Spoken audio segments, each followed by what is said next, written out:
Go ahead and start without me. I mean, don't worry about it. We said heard the conference company, you took off. That's all right. Yeah. It's a pretty funny touch.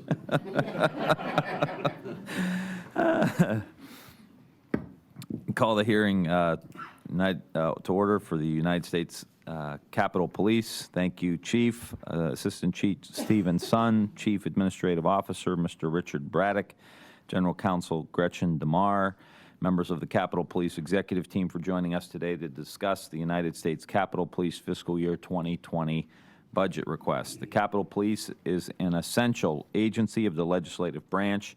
Chief, your team is charged with keeping Congress, its members, employees, visitors, and facilities, both here and within our districts, safe and protected from harm's way. The men and women of the Capitol Police put their lives on the line each day to ensure Congress is able to operate efficiently. You do your job so that we can do our jobs in a safe, secure, but open environment. Thank you, Chief, and all the officers and civilians of the Capitol Police that work tirelessly to ensure the safety and security of the Capitol complex. The Capitol Police budget request for fiscal year 2020 is $463 million, a 1.5% or $7 million increase over the fiscal year 2019 enacted total. We appreciate your efforts to develop a request with a plan to maintain operational effectiveness while also considering the fiscal constraints that we often face within the federal government. Providing adequate resources to keep our Capitol complex physically safe remains this committee's top priority. That being said, thank you and the department again for your service. I look forward to your testimony today. Earlier today, we heard from the House officers, including two, the SAA and the CAO, which you have partnered with on a few important initiatives that I hope you will mention. And with that, I would like to yield to my colleague from the great state of Washington, Ranking Member Jamie Herrera Butler. Thank you, Mr. Chairman, and thank you, Chief. Welcome. I'd like to take a moment to thank all of the officers and recognizing you guys represent your team. You talked about the guys and the gals in the field. We are so grateful to you all for your service, truly. Your presence allows the visiting public to come and experience their Capitol. And this really is their Capitol. They have a right to be here to see it. As we talked about, this place attracts a lot of people who may or may not have, who have mental health challenges. And that may or may not present a threat. That's a very real day-to-day situation for you all and for your officers. And I think sometimes we take it for granted. I certainly think the visiting public probably takes it for granted, except for when they stop to ask for directions, which you guys are always good about giving. But we just are very grateful for you and for what you do and for what you stand for. I know that you are asked to continually expand your role from securing the O'Neill House Office building to garage security, which we discussed previously, to more screeners, to additional dignitary protection, and the list just goes on. So we appreciate your leadership and your efforts in trying to meet these additional responsibilities, as always under fiscal responsibility, and at the same time making sure the day-to-day operations of the department are not in any way compromised, but are not just adequate, but do a successful and superb job. So we look forward to your testimony today, and with that, I yield back. Thank you. Chairwoman Granger, would you have some? Very brief. Thank you both for putting this hearing together, and Mrs. Herrera Butler said it beautifully. We all depend on you. I've been here nearly 22 years, and it's always the same. You're always there.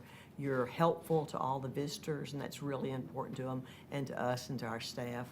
You do it in a very professional way, but just go kind of the extra mile always. So thank you very much for being here, and please tell all your people that that's how we feel. Thank you. Thank you. Floor is yours, sir. Thank you. Good morning, Mr. Chairman, Ranking Member Herrera Butler, Ranking Member Granger, and members of the subcommittee. Thank you for the opportunity to present the department's budget request for fiscal year 2020. Our collaboration with the subcommittee and the Capitol Police Board has been key in our success in achieving our mission. I greatly appreciate the support that you all have given the department and for your inherent understanding of our multifaceted mission to keep Congress and the Capitol complex safe and secure. I'm joined here today by my Chief of Operations, Assistant Chief Steve Sun, to my right, and the Chief Administrative Officer, Richard Braddock, to my left, my General Counsel, Gretchen DeMar, as well as members of my executive management team. I'm also joined by Inspector General Michael Bolton, USCP Fraternal Order Police Chairman Gus Papathanasio, who's truly a partner with us on many of our initiatives. Overall, our mission's clear: to maintain the level of protection necessary to balance access and security so that Congress can fulfill its constitutional responsibilities. Over the past year, our officers have screened over 11.2 million individuals at building entrances and interior checkpoints. We manage an ever-increasing number of permitted demonstrations, which are approved for specific outdoor demonstration areas. We secured and supported 2 lying in state ceremonies and a lying in honor ceremony. And we manage responses to numerous instances of prohibited civil disobediences occurring across the Capitol complex. In addition, we investigated numerous credible threats against members of Congress. Last October, our hazardous devices team safely contained a pipe bomb at the Congressional Mail Facility, one of 16 that were sent to elected officials and public figures across the country. The suspect was linked to several of the devices by evidence obtained from the package sent to Capitol Hill. Our work contributed to the identification of a suspect, which assisted the FBI in apprehending him within days. As law enforcement officers, we do not know what we may face each day. We train and prepare so that we can respond to any threat because the lives depend on it. Our daily reality is that the Capitol complex remains an attractive target to foreign and domestic terrorists. Each and every day, we assess all the potential risks and adjust our strategies to address the various threats. The department continues to stay focused on ensuring that we stay current on the latest issues facing law enforcement, including new and emerging threats. We're working to align these serious security realities with our strategic priorities within the available resources. Therefore, we've developed our fiscal year 2020 budget request of $463.3 million, which is 1.5% increase over last year's enacted levels, with a focus on continuing to equip and prepare our workforce to be agile and responsive to the operations of Congress and to keep the Capitol complex safe. Our request includes base funding for 2,072 sworn and 442 civilian positions. The additional sworn personnel will be utilized to enhance the department's ability to detect, impede, and address persistent threats that continue to increase and evolve. We are also requesting 1 civilian position for the Office of Inspector General to conduct additional work related to cyber infrastructure and financial audits. In addition, our request includes funding for protective travel, the hiring and training of new sworn personnel, new management systems and technology upgrades, and required supplies and equipment. This funding will also address increases in operating costs due to the required protective services and travel needed to secure the 2020 National Democratic and Republican conventions, as well as support the pre-planning and preparation for the 2021 presidential inaugural ceremony. Mr. Chairman, the type of policing that our officers engage in is not typical of most police departments. Our officers interact with thousands of people each day and do it in a highly visible environment. And they balance this public interaction with the need to be prepared at all times to respond to potential threats and other emergency situations. We understand that working for Congress requires both maintaining an impeccable work ethic and accountability. In this regard, I want to assure the subcommittee that my team and I will continue to work closely with you and your staffs to ensure that information about the department and its operations is provided in a timely and consistent manner. I'm honored to lead an organization that takes such pride in our mission and great responsibilities that we bear. Mission focus is key to our ability to be successful, to serve and protect, and to ensure our employees go home safely every day. Again, thank you sincerely for your support of our department and our workforce as we carry out this important mission. And I thank you for the opportunity to discuss the 2020 budget, and I'd be pleased to answer any questions you may have. Great, thank you, Chief. We do appreciate all the time and effort and you provide, so we're very thankful. Ms. Herrera Butler, you have any questions? I don't have any opening questions. Yield to Yeah. Ms. Granger. I Do you just have any have questions? one. There's a vulnerability that I know you're familiar with, and that's the You turn your microphone on, garages. please, Madam Oh, Chair. sorry. She's on. And those are the garages, and staff can come in without really being properly screened into those garages. I know it has to be an enormous headache, but is there a plan, or I know you're doing some upgrading to the garages. Give me some assurance of what's going on. Absolutely, ma'am. We have, this vulnerability has been known for many, many years. Under the leadership of the Capitol Police Board, we have designed a plan to mitigate those vulnerabilities. And in conjunction with the architect's renovation of the Rayburn and Cannon, this year should have full security on board and running by the end of the fiscal year, the latest. We have already started garage security in the underground garages, the Ford building, and the O'Neill building garages. So the two pieces that are left are Rayburn and Cannon, and we have plans to implement that security. And part of the multi-year security initiatives over the last 3 years with the Capitol Police Board has been to acquire and train those personnel to staff that requirement. Give me a little more information, because are they going to be screens they come in, or you'll have security in the garages? That's very different. What will happen is that the vehicles entering the checkpoint will be cursorily screened for the vehicle itself. Once the individual, the driver of the vehicle, parks their car, before entering the building at the lobbies where the screening process will be, and the screening will match the screening you see at any access point. So we have a formula for, it's an X-ray machine, magnetometer, trace detection system. Before individuals can enter the building itself, they will have to submit to screening. I recently took a trip to our southern border, having to do with the border security, and in one of the points of entrance, they had technology that they went through very quickly with the cars, and it was they were expecting 32,000 cars a day. So it was something that was really good, but least intrusive. Our staff are so good and they work very hard, and so to slow them down, all that, I hope that some of that technology is considered, because it really was something that allowed all those cars to go through, but the screening that was done was very professional. I appreciate that. And I think you'll find, and we experienced this with the HUGs, the House Underground Garages, that we anticipated long lines and a lot of congestion. But what we found was that people typically come in a staggered fashion, and they don't all come in at once. Now, granted, the heaviest period of time, generally like 8:30 to 9:30, we staff, and as you may know, at the corner of the Rayburn and Washington and C, we facilitate vehicles coming in. We engage in rush hour activities, which helps facilitate the speed at which we do that first cursory check of the trunk and the vehicle and the ID check. Once they get to the garage, it's sort of a filtering process where it staggers, and we don't generally see a large backup, though there are days where you will see a backup on the freeway based on other issues, traffic, and the load. But we adjust our staffing levels, particularly during rush hour, to help facilitate that. Right. Thank you. Mr. Ruppersberger. Yeah, it's just, Gentleman from instead of Maryland. question, it's rare, and I've been here for a while, that you get so much praise in these hearings, so if you got it, take it. I mean, I appreciate that. I'm well aware to Jealous. take what I can get, and especially in police, too. There's always issues every day, as you know.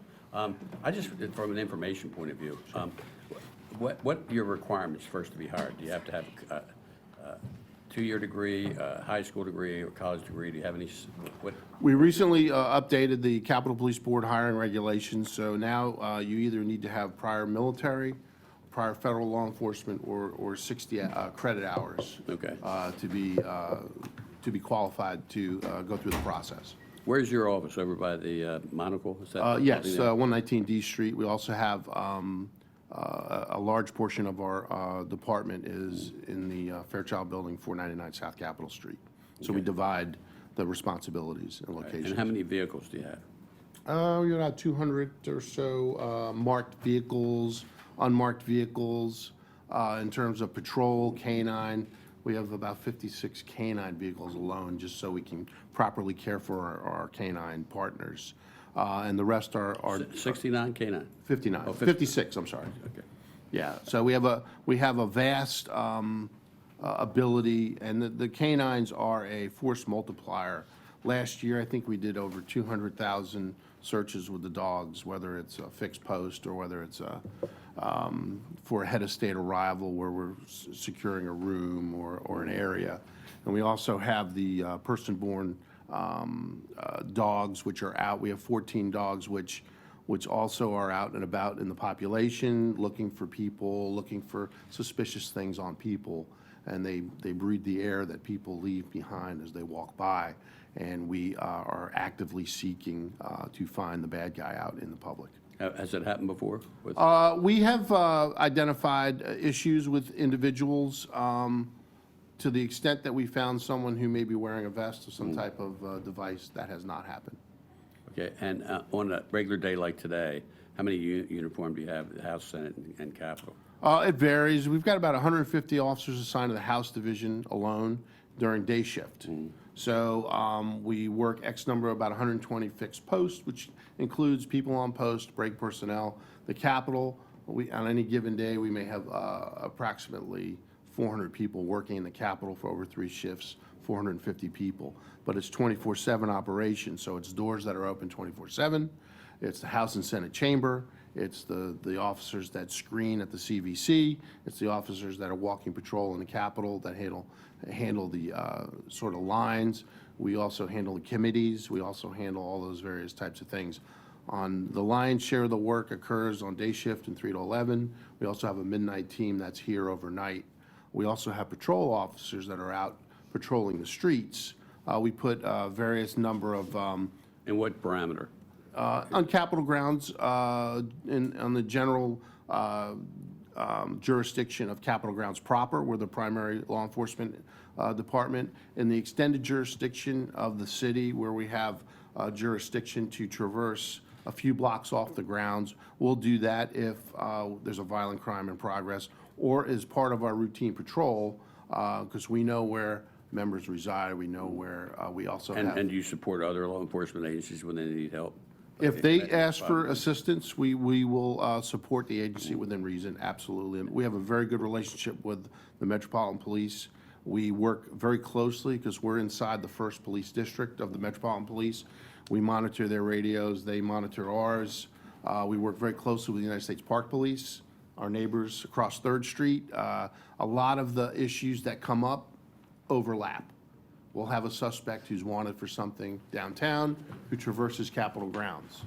We monitor those lookouts. We'll enforce a lot of traffic in terms of flow around the Capitol. And the primary reason for that is, there's a lot of vehicle type threats.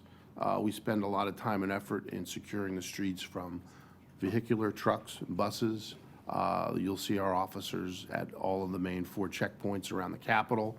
So it's really a team partnership in the district. We handle our responsibility, the city police handle theirs, the park police handle theirs, the Secret Service handles theirs. We do work very closely on a number of issues, including threat cases. A lot of times we'll have a threat that emanates from a suspect we have or they have that involves threatening a member of Congress. Now, do you have enough resources to do the job from your perspective, equipment, resources, cars, vehicles, ammunition, all of that? We do. I believe that we do. We do work a significant amount of overtime, which I think is a fairly regular occurrence. It's a balance between working with the overtime and then with the opposite side of, do we hire enough people to maintain the regular workload on top of new mission? There's a balance. We also have to consider the infrastructure and our ability to train, house, equip personnel.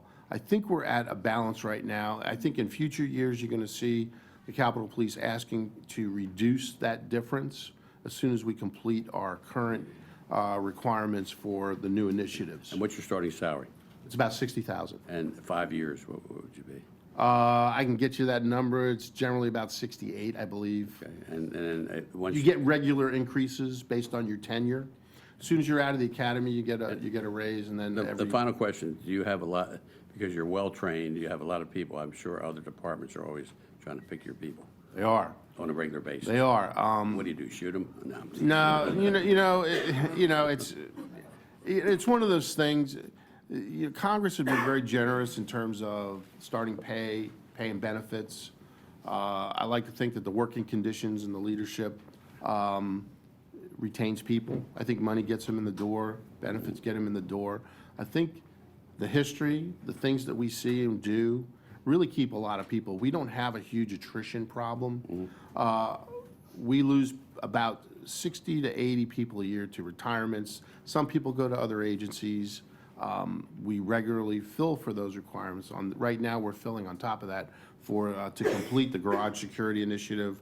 We've already put the portal scanners up around the chambers, which is one of the other initiatives. And then the final initiative outside of the O'Neill staffing was to have pre-screeners at every door and have Overwatch increased at each access point so that we really are secure at the places we need to be secure in the office buildings.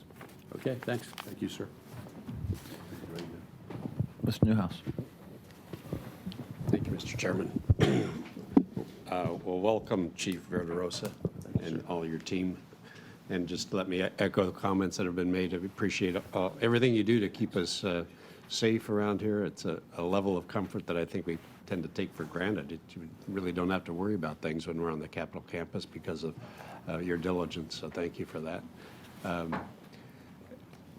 One of my questions has to do with the level of comfort, I guess, that I and my colleagues and our staffs could we share that at back home in our districts. And just wanted to ask you about how you coordinate with our local law enforcement agencies to provide that as close to that same level of comfort that we feel here in Washington, D.C. Sure. It's a great question. We do have pretty extensive outreach. We work through both the House and Senate Sergeants at Arms for the respective chambers in terms of how we coordinate activities. Obviously, there's the quality of life every day in your district and your state offices where your staff come to work. So a couple of things that we can do, then we work through the Sergeant at Arms to do for your offices. We can do security assessments of your facilities. We can do security assessments and security awareness training for your staff.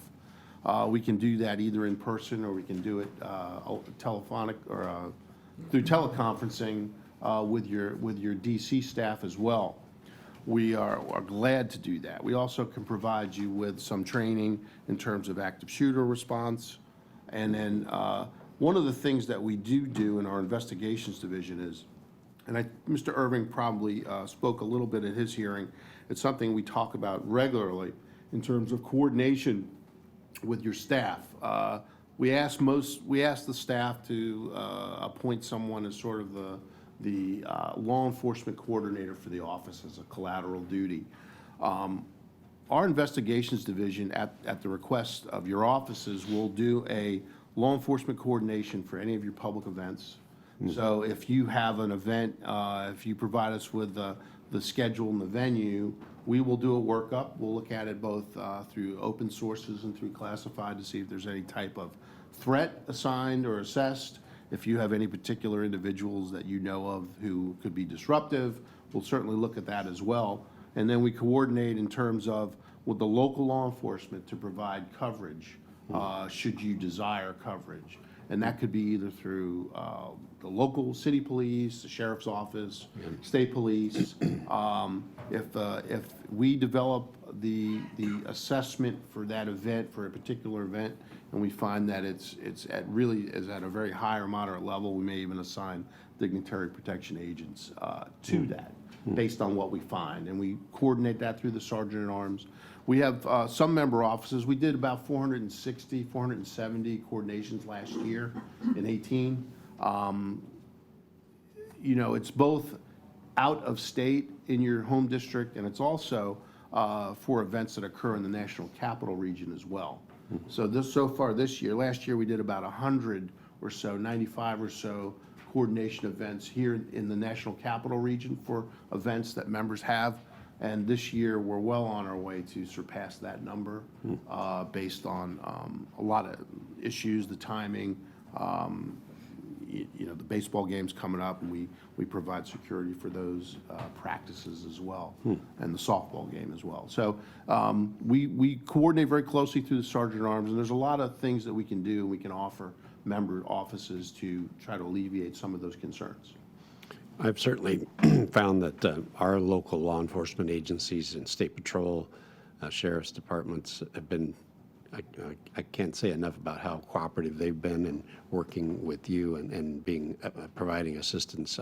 Is that common around the country? It's very common for us. We find that most agencies that we reach out to are perfectly willing to, they just need to know the information.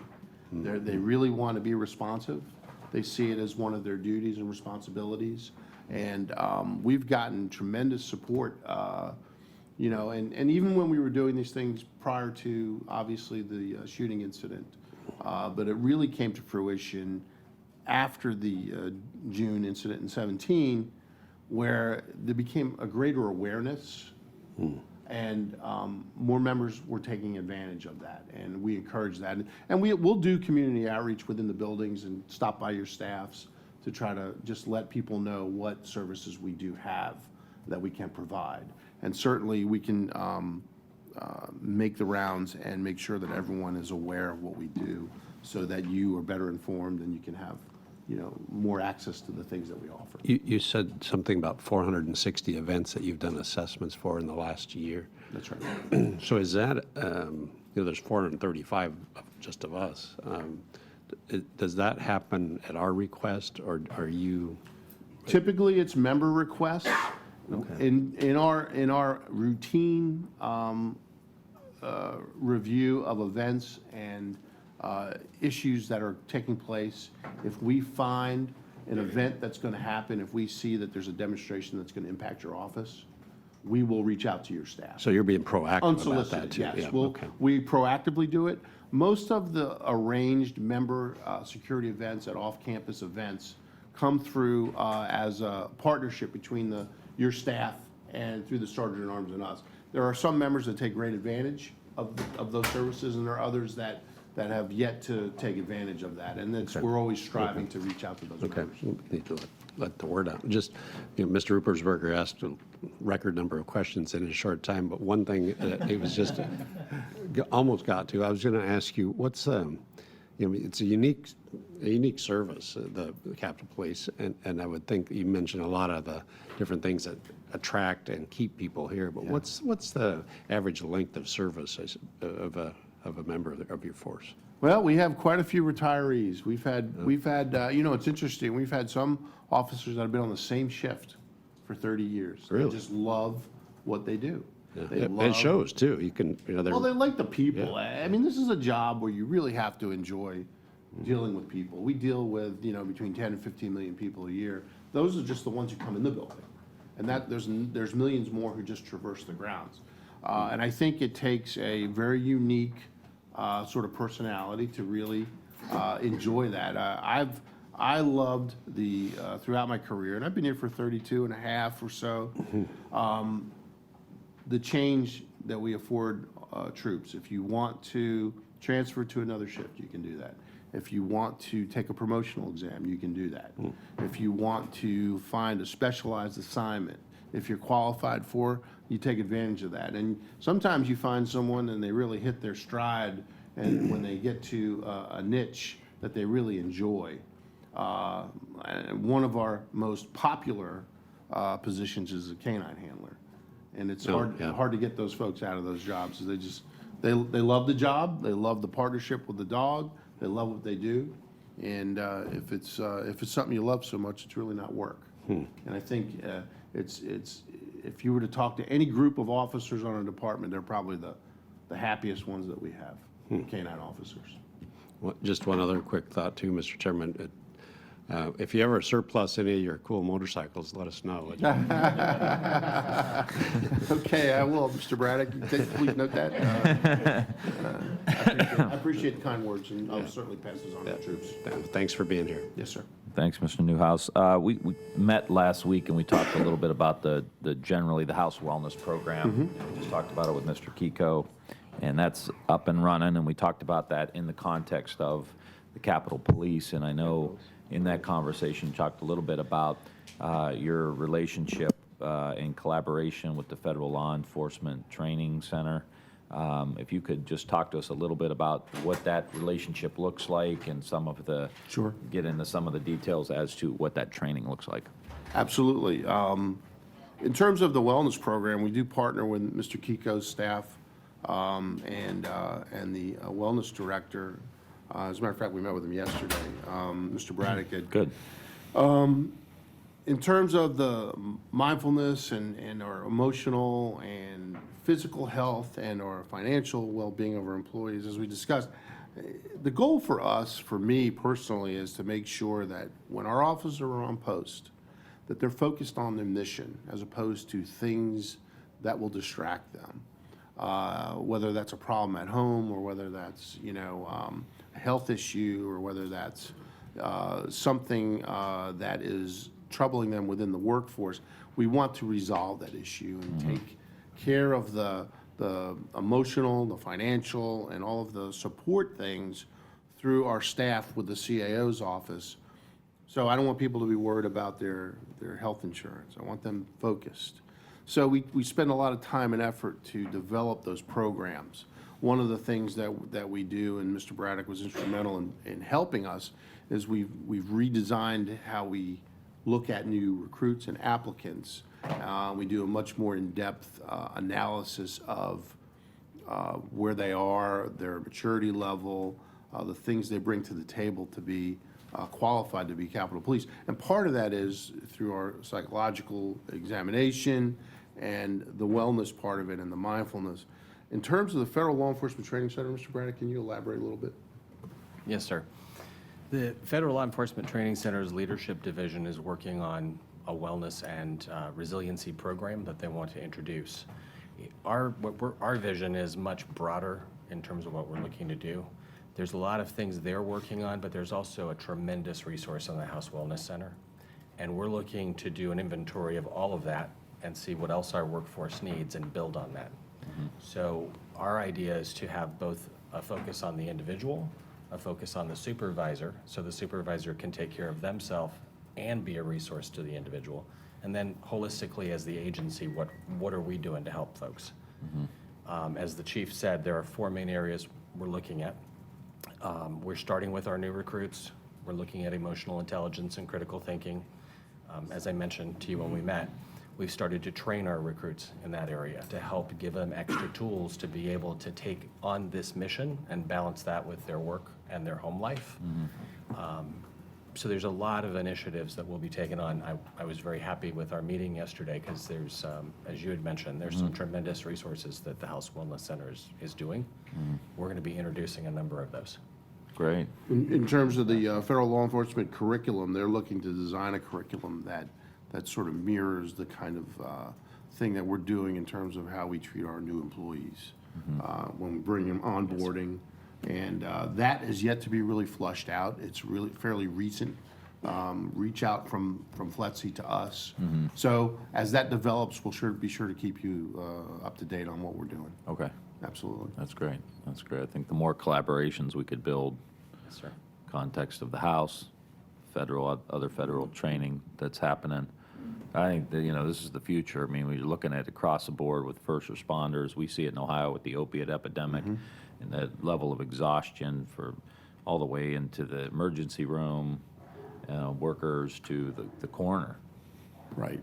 Right. I mean, it's just system-wide exhaustion, and to the extent we can give people the tools they need to be able to deal with that the best they possibly can, I think is our responsibility here. I've got one last question with regard to 2020 and the conventions. We know that there's a lot of Secret Service and there's a lot of other law enforcement personnel that's involved in that. How do you balance your relationship with those other entities, and is it necessary for you to deploy and dispatch? I mean, there's obviously a lot of members there, but there's also a lot of other security. So Sure. just talk a little bit about that. Sure. And one final thought on the wellness. As I read up on it, and you talk about clarity in critical response, one of the things we want to do with our troops, and I think we have, you know, I've never worried about our operational response to critical incidents. I find that we train people in incident command, we train people to have clarity and thought, but I think one of the things that some of the techniques that we can leverage are slowing the game down for people who are responding, to focus in on key decision-making, because, you know, at the end of the day, some of the decisions we make are split second, some of them are more calculated if you have time, but we're not always given that time. And that's the challenge with, you know, we're making split-second decisions, so the more clarity of thought that you have and the more that we can instill that resource in people and have the ability to do it, Yeah. I think we're way ahead of the game. Well, it's a teachable skill. Right. And I think we think, well, some people are Tom Brady and can slow the game down, and Right. some can't. But it Right. is a teachable skill that you can learn. Same with the emotional intelligence, where the most cutting-edge education programs in the country right now, first thing they do is focus on social and emotional skills. Yes, sir. Because it gets your brain tuned up, and then you're ready to learn. If you don't have that, Right. you're overreacting, that you're escalating situations as opposed to de-escalating. So I can't think of a more important field for that skill set to be implemented in 2019 than in law Oh, enforcement. absolutely, and I agree 100%, and, you know, to the extent that you can focus, make good, coherent, smart decisions, you know, and you always hear about tunnel vision, you want to fight tunnel vision, you want to take the information that you have and make the most educated decisions based on, you know, rapidly advancing information that's coming in, you Yeah. know, and it's truly, I agree with you, it's a teachable art, it's a skill, and the best leaders have it, they display it. Yeah. And I think that's the goal that we're striving for. In terms of the conventions, I realize that we have a fairly large footprint in terms of the conventions. We look at it from the perspective that it's basically half the Congress is going to one place. Our ability to reconstitute the members that are off campus at the convention, and be able to relocate those members if necessary. Right. To provide enough security where there are obviously a lot of things that occur both within the perimeter and outside the perimeter of these national conventions. They are national special security events. We are on the planning committees, the subcommittees. We are truly a partner with the Secret Service, who have overall responsibility. Our focus is mainly about providing security at these venues, at whether it's inside the perimeter or outside, whether it's at a hotel or whether it's at an off-site event, to provide the level of security that you would be required to have where any group of members are together. And we do that here on a smaller scale in the National Capital Region. We do that at your outside events. This is just on a much greater magnitude. So we bring to bear our assets that we have here, whether it's you know, suspicious package, the ability to detect and mitigate, whether it's our SWAT team or our canine force multiplier, whether we have canine to sweep an area where we're going to have large members of Congress, where it may not be inside that perimeter that's provided by the Secret Service. Right, gotcha. So we work very closely, and we scrutinize those numbers very carefully, and they really are to a point. You know, we want to have enough people to engage in the protective operations necessary without jeopardizing security in another venue, whether it's here at home. Because obviously we have the icon here and the Capitol grounds to secure. But I think we work very closely with the sergeants at arms to make sure that we have the appropriate number. We have all of those assets we need to be able to move members safely and provide the level of protection, whether inside or outside the perimeter, because no one is focusing on the Congress like we are. So, and we don't want to rely on others to do that. Yeah. And frankly, it's everyone who, if you look at Cleveland and you look at the other convention Philly. in Philly, I think you'll find that they both had particular types of issues, and the local law enforcement deal a lot, most of the time, outside the perimeter, demonstration activity and all that kind of thing. So our goal is to provide a safe environment for you to operate, and because of the collective we want to be able to reconstitute if we have to. Right. And Right. it comes with that, sometimes comes a footprint. Yeah, gotcha. Well, thank you. Appreciate it, Chief, and your thank team. you. Thanks for everything. We look forward to staying in touch with regard to the training component. And maybe I'll get out there and check it out for myself. That'd be great. Yeah, That'd be great. and, And we'll work with your staff on that. Okay, terrific. Well, thank you. Thank you. It's been Hearing's an honor. adjourned.